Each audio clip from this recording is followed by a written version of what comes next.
Assalamualaikum warahmatullahi wabarakatuh. Alhamdulillah wa syukurillah wa la hawla wa la quwata illa billah, amma ba'd.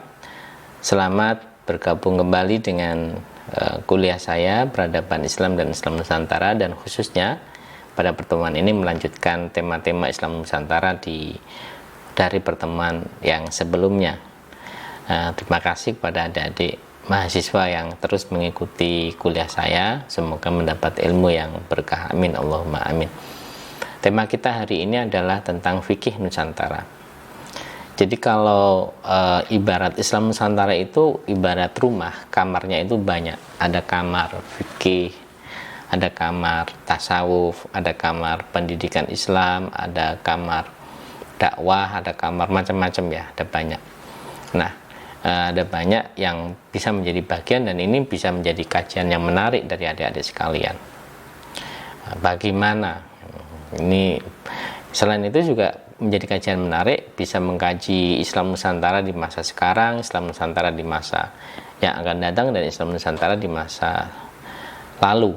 Itu juga bisa menjadi kajian yang masa lalu. Banyak manuskrip para ulama-ulama kita menulis banyak kitab.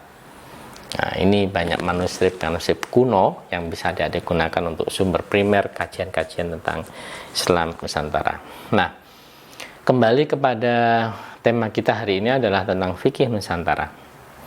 Jadi fikih Nusantara adalah fikih yang dipraktekkan di Nusantara. Nusantara maksudnya Indonesia, sesuai dengan keadaan realitas Nusantara.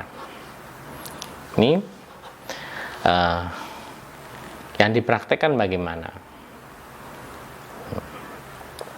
Kalau ada Islam Nusantara, katanya Rois Syuriah PBNU, Dr. Kiai Haji Afifuddin Muhajir, kalau ada Islam Nusantara maka ada fikih Nusantara. Tadi saya sebut Islam Nusantara itu ibarat rumah, kamarnya ada fikih, tasawuf, macam-macam. Nah, kalau ada fikih Islam Nusantara maka ada fikih Nusantara. Fikih Nusantara adalah paham dan perspektif keislaman di bumi Nusantara sebagai hasil dialektika teks-teks syariat dan budaya, juga realitas di daerah setempat. Jadi hasil dialektika hubungan teks-teks syariat, ini wala taqrabu zina, ini terus teks kaitkan dengan budaya, kaitkan dengan realitas tempat. Qurimat alaikumul maitatu waddam wa lahmul khinzir, terus hadisnya dikaitkan dengan realitas sekarang. Nah, ini namanya, menurut beliau, namanya Islam, namanya fikih Nusantara, hukum Islam yang berkaitan dengan hukum Islam sebagai hasil dialektika teks-teks syariat dan budaya serta realitas setempat. Nah, ketika itu maka acuannya adalah kemaslahatan.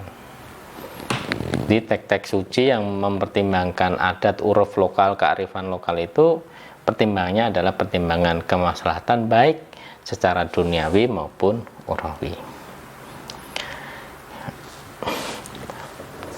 Pertanyaannya kemudian, siapa yang memulai istilah fikih Nusantara? Kalau istilah fikih Nusantara, Islam Nusantara baru ya. Tapi kalau memulai istilah fikih Indonesia itu ada, yaitu Prof. Hasbi Asidiki, guru besar hukum Islam YIN Yogyakarta. Sekarang namanya UIN Yogyakarta, sama YIN Jember, sekarang namanya UIN Kiai Haji Ahmad Siddiq Jember. Ya. Jadi dalam artikel yang ditulis beliau mendedahkan pengertian Islam, Hasbi menyatakan pentingnya pengambilan fikih dari hasil ijtihad yang lebih cocok dengan kebutuhan masyarakat Indonesia, agar fikih tidak menjadi barang asing dan tidak diperlukan sebagai barang antik, jadi kuno, out to date ya. Supaya nggak begitu, maka harus yang lebih cocok dengan kebutuhan masyarakat Indonesia, hasil ijtihad yang lebih cocok. Hasil gagasan Hasbi ini dilempar tahun 40, tapi nggak ada respon. Baru pada tahun 61 dilempar kembali dan baru ada respon pada saat itu. Jadi sebetulnya kalau diukur dengan situasi sekarang, gagasan Hasbi biasa, Prof. Hasbi Asidiki itu biasa. Kenapa? Ya karena beliau tidak berani melakukan perubahan fikih dalam hal ibadah. Ada. Ini hanya fikih yang berkaitan dengan hukum Islam, yang berkaitan dengan muamalah gitu ya. Kalau ibadah mah tuh nggak berani. Nah ini kenapa? Jadi yang pertama ini Prof. Hasbi As-Siddiqi, dan yang dilakukan beliau adalah istihad tapi di wilayah masih kaitannya dengan muamalah, dengan non ibadah mahdoh. Pertanyaan selanjutnya, boleh nggak? Ya boleh. Kenapa? Karena ini wilayah yang hukum di dalam kajian hukum Islam itu ada istilah sawabit, hukum-hukum yang tetap, wa mutakhayyirat, hukum-hukum yang berubah. Jadi ada hukum-hukum yang berubah. Dia berubah karena memang ada potensi berubah dan mendapatkan momentum untuk berubah. Ya. Jadi dia ada momentum untuk berubah, ada potensi untuk berubah. Itu hukum-hukum muamalah. Hukum muamalah itu bisa potensi berubah. Nah, itu namanya mutakhayyirat. Boleh nggak berubah? Boleh. Ya, boleh. Hukum berubah tadi itu boleh. Hukum yang sawabit, yang tetap ya soal sholat, puasa, rakaat sholat dan seterusnya, ini ya dari dulu sampai sekarang nggak berubah. Tapi soal penggunaan ATM, soal jual beli online, ini bisa berubah sesuai dengan perkembangan zaman, sesuai dengan kemaslahatan.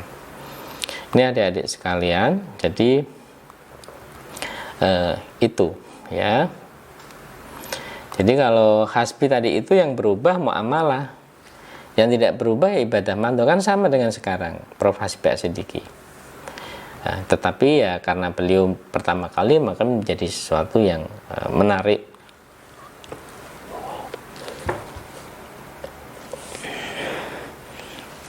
Ini di masa itu, dan kemudian setelah Hasbi As-Siddiqi ada Hazairin, ada macam-macam di situ ya.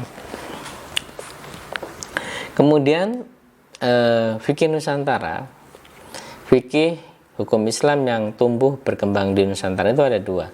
Ada living law, ada positive law. Living law artinya dia hidup di tengah-tengah masyarakat, menjadi wacana di tengah-tengah masyarakat. Ada banyak pendapat di situ dan tidak bersifat mengikat. Banyak si A, si B, si C, tanya aja semuanya ulama-ulama. Boleh nggak? Boleh. Kemudian kalau sudah ada hukum Islam fikih Nusantara yang sudah positif law, sudah ditetapkan oleh pemerintah, hanya satu pendapat yang dipilih bersifat mengikat. Kalau sudah ini positif law, udah dia itu mengikat. Nah, ini contohnya adalah Undang-Undang Pengelolaan Zakat nomor 38 tahun 99 diubah, disempurnakan dengan Undang-Undang nomor 21 tahun 2012 ya. 2011 tentang pengelolaan zakat. Ini kita ikuti. Kemudian Undang-Undang nomor 41 tahun 2004 tentang wakaf. Ini positive law. Jadi dari fikih-fikih yang dipraktekkan di masyarakat ditarik, didiskusikan, diusulkan menjadi hukum positif. Ini namanya positive law. Ini terjadi. Karena itu adik-adik sekalian, negara kita tidak bisa dianggap sebagai negara yang belum syariah atau kurang syariah. Kenapa? Karena undang-undangnya positif, hukum positifnya itu sebagian sudah mengambil dari hukum Islam. Nggak bisa kita katakan ini nggak kurang hukum Islam, nggak bisa. Jadi demikian ya. Di mana NKRI belum bersyariah. Kalau menurut saya sudah NKRI sudah syariah. Ini buktinya ini. Undang-undang, kita lihat undang-undang kompilasi hukum Islam tahun 91 ya, Inpres ya, meskipun Inpres, kemudian 99 tentang nomor 389 tentang pengelolaan zakat, 2004 tentang wakaf, 2008 tentang perbankan syariah, kompilasi hukum ekonomi syariah, dan masih banyak lagi. Itu semua bukti bahwa negara kita itu sudah syariah. Saya kira itu. Nah, kita coba lihat sekarang terakhir apa contoh produk fikih Nusantara. Kalau di buku saya Membumikan Islam Nusantara, ini ada tokoh-tokoh besar yang menggunakan ukuran aurat, tidak menggunakan hijab seperti di Timur Tengah, tapi menggunakan baju muslimah yang digunakan oleh para ibunya tokoh-tokoh besar Islam, misalnya istrinya Ki Hasyim Asy'ari, Ki Ahmad Dahlan, dan seterusnya. Kemudian harta gonogini, harta yang menjadi milik bersama antara suami istri, ini juga contoh lain dari fikih Nusantara. Kemudian ada halal bihalal dan seterusnya, ini adalah contoh fikih Nusantara dan masih banyak lagi. Saya kira itu yang bisa saya sampaikan. Semoga ini menjadi bahan diskusi yang menarik pada adik sekalian. Silakan nanti diskusikan. Kurang lebihnya mohon maaf. Wallahul muwaffiq ila aqwamit thoriq. Assalamualaikum warahmatullahi wabarakatuh.